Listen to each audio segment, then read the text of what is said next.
General గా ఇప్పుడు colourful life లోకి రావడానికి చాలా మంది వెయిట్ చేస్తుంటారు. జనరల్ గా బయట మేము కూడా వెళ్ళాలి, యూట్యూబ్ లలో షార్ట్ ఫిల్మ్స్ చేయాలి, సినిమాలు చేయాలి, వెబ్ సిరీస్ రావాలి అని అంటారు. ఒకవేళ వచ్చినా గానీ సెలబ్రిటీ అయితే సరిపోయి ఒక 100 మంది గుర్తుపడితే సరిపోతుందా, లేదంటే డబ్బులు సంపాదించుకుంటే సరిపోతుందా? అసలు మనిషికి ఏం కావాలి? Depends on the person. ఒక్కొక్కరికి ఒక్కొక్క ఆశతో వస్తారు ఇండస్ట్రీలోకి. నేను నా వరకు ఏంటంటే గుడ్ యాక్టర్ అనిపించుకుంటే చాలు. పైసలు వద్దా మరి? కావాలి కదా, కావాలి, అవసరానికి తగిన డబ్బు కావాలి. ఎందుకంటే మన యాక్టర్ అయ్యా అనేసి ఒక రెస్టారెంట్లో కూర్చొని నేను యాక్టర్, నాకు బిర్యానీ పెట్టు, అది పెట్టి ఇది పెట్టు అంటే పెడతాడు. అట్ లాస్ట్ డబ్బులు చెల్లించాలి కదా. ఏమంటే మీరు యాక్టర్ అండి, మీరు డబ్బులు ఎక్కువ ఇచ్చేదానికంటే ఎక్కువ ఇవ్వాలి, ఎక్స్పెక్ట్ చేస్తుంటారు. టిప్ రూపంగా కానీ ఏదో ఒకటి ఎక్స్పెక్ట్ చేస్తారు కదా, ఇస్తారు. మనకు చేసే వాళ్ళు మనకు కూడా మర్యాద కాబట్టి మనం కూడా ఇస్తాం ఉంటే. సో ఖర్చు ఎక్కువ అవుతుంది, ఏమో తక్కువ ఏం అవ్వదు. సెలబ్రిటీ లైమ్ లైట్లోకి వస్తే అది పొలిటీషియన్ కూడా ఆయన ఎమ్మెల్యే అవుతాడు అనుకోండి, ఒక అతను ఒక వార్డు కౌన్సిలర్ అవుతాడు అనుకోండి, ఈ చందాలు ఎక్కువైపోతాయి. ప్రతి పండక్కి ఆయన నియోజకవర్గంలో ఏం జరిగినా అన్నిటికీ ఆయన కాంట్రిబ్యూషన్ ఉండి తీరాలి.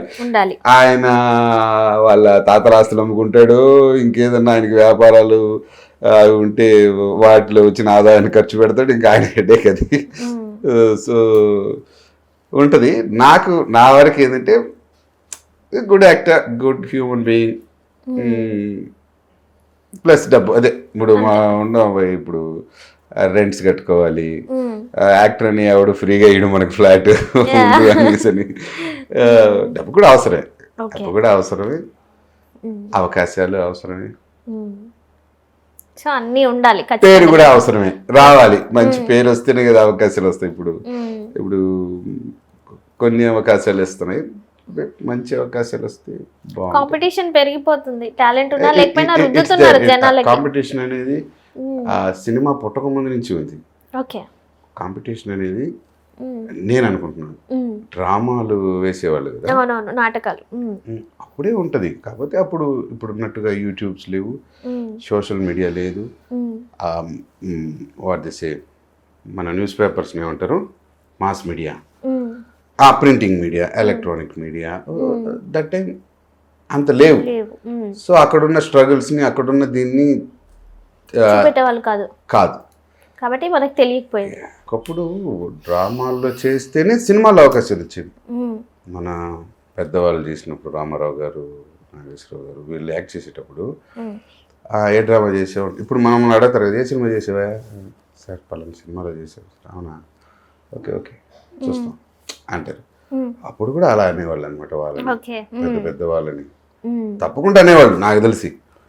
అంతే కదా, అనుభవం ఉన్న వాళ్ళ దగ్గరే చేయించాలని ఎవడైనా అనుకుంటాడు, కానీ అనుభవం లేదు వీడిని మనం ఎందుకబ్బా పెట్టుకోవడం ఎవరు అనుకుంటారు. ఏదైనా మా ఫ్రెండ్ డైరెక్టర్ అయితేనో, మా బంధువు డైరెక్టర్ అయితేనో, ఇట్లా వాళ్ళు వీడిని కొంచెం చేపిద్దాం రా, వీడి దగ్గర అలవాటు చేపిద్దాం, మంచి యాక్టర్గా చేద్దాం అనుకుంటారే. కానీ మిగతా వాళ్ళంతా ఏమనుకుంటారు, నువ్వు చేయగలుగుతావా రా, అంతే కదా.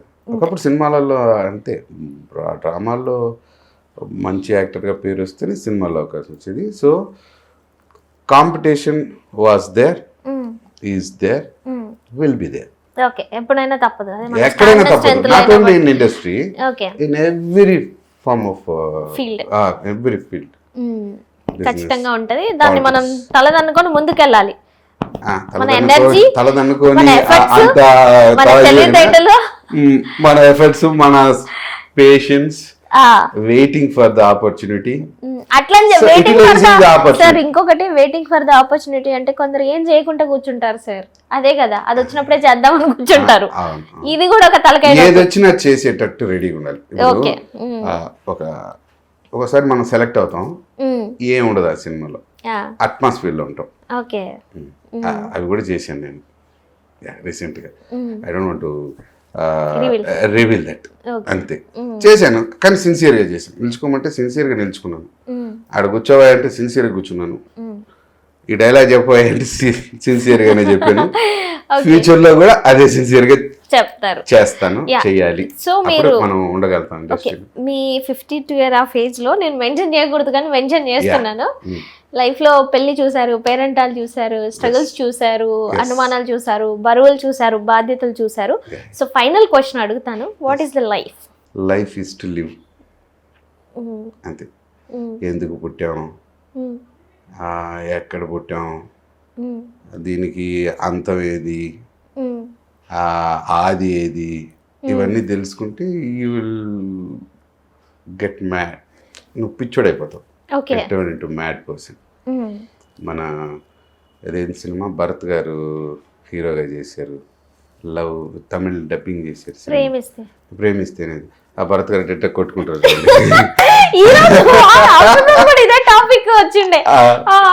అలా అయిపోతాం అనమాట. కొన్ని లైఫ్లో మనం సాల్వ్ చేయలేము, కొన్ని ప్రాబ్లమ్స్ సాల్వ్ అవ్వవు, మన శక్తి తక్కువ. So pray God, live your life, just live your life, try to enjoy the life. ఇంకా బాధ ఇవనేది it's common in everybody's life. Even భిక్షగాడికి కూడా బాధలు ఉంటాయి, సుఖం కూడా ఉంటుంది వాడికి. కొన్ని అడ్వాంటేజెస్ ఉంటాయి వాడికి. వాడు నెల నెల బాడుగు కట్టాలని ఉండదు, చాలా ఉంటాయి. రిక్షా దొక్కేవాడికి సమస్యలు ఉంటాయి, పెట్రోల్ కొట్టాల్సిన అవసరం లే, చిన్న రిపేర్స్ ఉంటాయి. అలాగా ఒక 10 లక్షల రూపాయల కారు ఉన్నవాడికి వాడు తోలుతా వెళ్తా ఉన్నప్పుడు బాగానే ఉంటుంది. దాని ఫుల్ క్యాష్ కట్టి తీసుకుంటే ఓకే, మెయింటెనెన్స్, కారు పెట్టుకునే దానికి ప్లేస్ కావాలి, రిపేర్లు వస్తే రిపేర్ చేయించుకోవాలి. ఇప్పుడు మనం డ్రైవ్ చేయలేని, డ్రైవింగ్ తెలిస్తే ఓకే, డ్రైవ్ తెలిసినా చేయలేని పరిస్థితి ఉంటుంది. వి గెట్ ఇల్, మనకి హెల్త్ సరిలేకుండొచ్చు, మనం కరెక్ట్గా తోలలేము. We have to depend on person to drive it.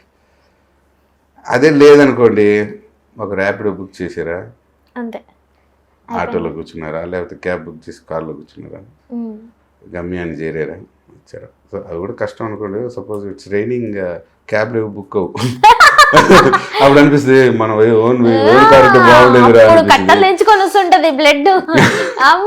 ఎక్కడ లాక్ అయిపోతాం. ఇప్పుడు కదరా అసలు ఇప్పుడు కొనాలి, ఇప్పుడు అప్పుడు ఉంటది యుద్ధం. మిగిలినప్పుడు వాళ్ళు అంత ఆలోచించాం. ఏదైనా మన అవసరాన్ని నీడని బట్టే ఉంటుంది. Yeah, so finally thank you sir, thank you so much. ఇంకా విషయాలు ఏమైనా మాకు చెప్పాలనుకుంటున్నారా? చాలా అనుకుంటున్నాను.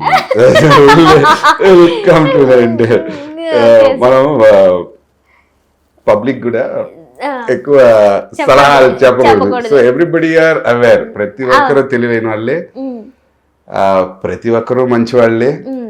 వాళ్ళ పరిస్థితులు వాటిని బట్టి కొన్ని సిచ్యువేషన్స్ లో మనకి బ్యాడ్ అని అనిపిస్తుంది, మనం కూడా బ్యాడ్ అనిపిస్తాం. ఇప్పుడు నేను completely I'm not a good person, అట్లనే completely I'm not a bad person. So నాలో గుడ్ ఉంటుంది, బ్యాడ్ ఉంటుంది. ది పర్సంటేజ్ ఆఫ్ గుడ్ ఉన్నప్పుడు ఎక్కువ ఉంటే మంచోడరా అంటారు, పర్సంటేజ్ బ్యాడ్ ఎక్కువ ఉంటేనే వాడు చెడ్డోడరా అంటాడు. కానీ వాళ్ళ కూడా మంచి విషయాలు కొన్ని ఉంటాయి.